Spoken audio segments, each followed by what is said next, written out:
नेपाल दोस्रो राष्ट्रिय भेलाका आदरणीय सभानायकज्यू, मञ्च महासिन, नेपाल सरकारका प्रधानमन्त्री, पार्टीका सचिवालय सदस्य, स्थायी कमिटीका सहयोगका कमरेड, माननीय सञ्चार मन्त्रीज्यू र मञ्च महासिन विशिष्ट महानुभाव र यो राष्ट्रिय भेलामा उपस्थित सम्पूर्ण प्रतिनिधि मित्रहरूलाई सर्वप्रथम हार्दिक अभिवादन। आजको यस विशेष परिस्थितिमा प्रेस संगठन नेपालको विशेष राष्ट्रिय भेला सम्पन्न हुन गइरहेको छ। सबभन्दा पहिला त म यस भेलाको सफलताको शुभकामना दिन चाहन्छु र यस भेलाले निश्चय पनि महत्त्वपूर्ण निर्णयहरू गर्नेछ र नेपालको अग्रगमनको मार्गमा जुन बाधा उत्पन्न भएको छ त्यो बाधालाई पन्छाउनको निम्ति यस भेलाले महत्त्वपूर्ण नीतिहरू संकल्पहरू गर्नेछ भन्ने मैले विश्वास लिएको छु। प्रेस र पत्रकार मिडिया जगतलाई राज्यको चौथो अङ्गको रूपमा पनि परिभाषित गरिएको छ। यसबाट यस संगठनको यस क्षेत्रको महत्त्व स्पष्ट हुन्छ। हाम्रो संविधानले पनि यो क्षेत्रलाई विशेष महत्त्व दिएको छ र सञ्चारको स्वतन्त्रता, प्रेस स्वतन्त्रतालाई मौलिक अधिकारको रूपमा व्यवस्था गरेको छ हाम्रो संविधानले। र यस किसिमको महत्त्व दिनुको पछाडि को उद्देश्य प्रेस जगतले, मिडियाले समाजको रूपान्तरणमा एउटा महत्त्वपूर्ण भूमिका खेल्छ। त्यसैले यो क्षेत्रलाई विशेष महत्त्व दिएको, समाज रूपान्तरणमा, देशको अग्रगतिमा, परिवर्तनमा मिडियाले जहिले पनि महत्त्वपूर्ण भूमिका खेल्दै आएको छ। एउटा सभ्य समाजको निर्माणमा मिडियाले, यो जगतले अग्रणी भूमिका खेलेको छ। समाज कसरी परिवर्तन हुन्छ यसको पछाडिको सिद्धान्त समाजलाई विचारले परिवर्तन गर्छ र प्रेस जगत, सञ्चार यो विचारसित सम्बन्धित छ।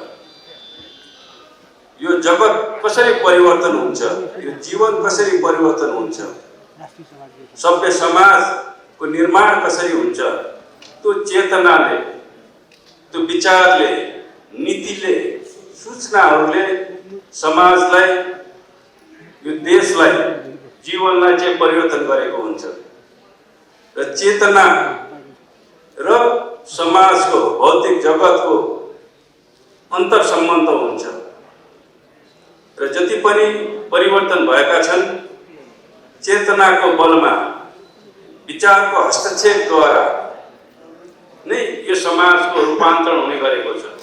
जति पनि क्रान्तिहरू भएका छन्, त्यो आर्थिक क्रान्ति होस्, त्यो सामाजिक क्रान्ति होस् वा राजनीतिक क्रान्ति होस्, त्यसमा विचारले नै एउटा नेतृत्वदायी भूमिका खेलेको हुन्छ।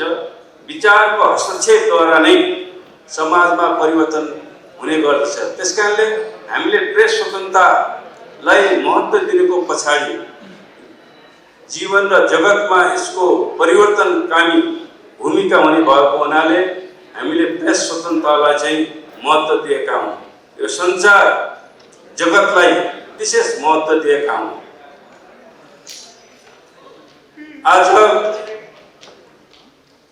हाम्रो यो परिवर्तनको अग्रगमनको मार्गमा बाधा उत्पन्न भएको छ र यहाँ सुरुमै एकजना मित्रले सम्माननीय प्रधानमन्त्रीजीको एउटा कथनलाई विचारले यहाँ उद्धृत गर्नुभयो। म सत्यसँग लड्दैन अथवा डग्दैन र शक्ति समक्ष झुक्दैन। यो एउटा महत्त्वपूर्ण विचार हो, एउटा महत्त्वपूर्ण कथन हो। आज यो राष्ट्रिय भेलाले मलाई लाग्छ सत्यको अन्वेषण गर्नुपर्ने भएको छ। आजको सत्य के हो? आज यस राष्ट्रिय भेलाले एउटा सत्यको अन्वेषण गर्ने र सत्यको स्थापना गर्ने।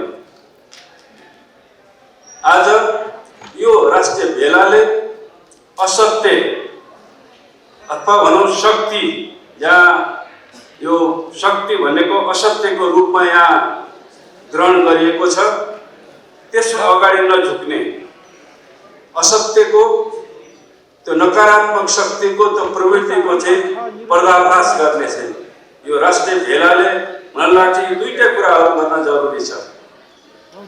आजको ठोस सत्यहरू निरूपण गर्न जरुरी छ। हामीले सत्यलाई स्थापित गरेर मात्रै, सत्यलाई सम्प्रेषण गरेर मात्रै हामीले नेपालको अग्रगमनको गतिलाई अगाडि बढाउन सकिन्छ। नेपालको प्रगति र परिवर्तनलाई हामीले त्यसलाई साकार पार्न सकिन्छ। आज असत्य अथवा त्यो नकारात्मक शक्ति को कम्युनिस्ट आन्दोलनका, त्यो कुराहरूलाई पनि हामीले अन्वेषण गर्न जरुरी छ। आज कम्युनिस्ट आन्दोलन विभाजित भएको छ, पार्टीबाट एउटा गुट अलग भएको छ। एउटा सत्य हामीले यो देखेका छौँ। आज संसद विघटन भएको छ, फेरि एउटा राजनीतिक अस्थिरता सिर्जना गरिएको छ। आजको अर्को सत्य त्यो पनि हो र अग्रगमनको मार्गमा कम्युनिस्ट आन्दोलनमा विभाजित आउनु र नेपालको राजनीतिक स्थायित्वमा फेरि अस्थिरता उत्पन्न हुनु, त्यसले प्रतिगमनको खतरालाई बढाएको छ। आज जुन परिघटनाहरू नेपालमा भइरहेका छन्, हामीले देख्छौँ कि कम्युनिस्ट आन्दोलनभित्र क्रान्तिकारी प्रवृत्ति र अवसरवादी प्रवृत्तिको बीचमा एउटा भीषण टक्कर भइरहेको हामीले देखिरहेका छौँ। हामीले अर्कोतिर जुन राजनीतिक अस्थिरता पैदा भएको छ, एकातिर प्रतिगामी शक्तिहरू, अर्कोतिर अग्रगामी शक्तिहरूको बीचमा चाहिँ एउटा भीषण टक्कर भइरहेको हामी देख्छौँ। त्यसैले आज एउटा नयाँ जिम्मेवारी तपाईँ हामी सबैको अगाडि आएको छ। कम्युनिस्ट आन्दोलनलाई कसरी फेरि एकताबद्ध गर्ने, फेरि अग्रगमनको निम्ति, समृद्धिको निम्ति नेपालमा फेरि राजनीतिक स्थायित्व कसरी स्थापित गर्ने, यो एउटा महत्त्वपूर्ण सवाल हाम्रो अगाडि उपस्थित भएको छ। एउटा महत्त्वपूर्ण जिम्मेवारी हाम्रो अगाडि आएको छ र त्यो सत्यको एउटा अन्वेषण गर्ने एउटा जिम्मेवारी हाम्रो अगाडि आएको छ।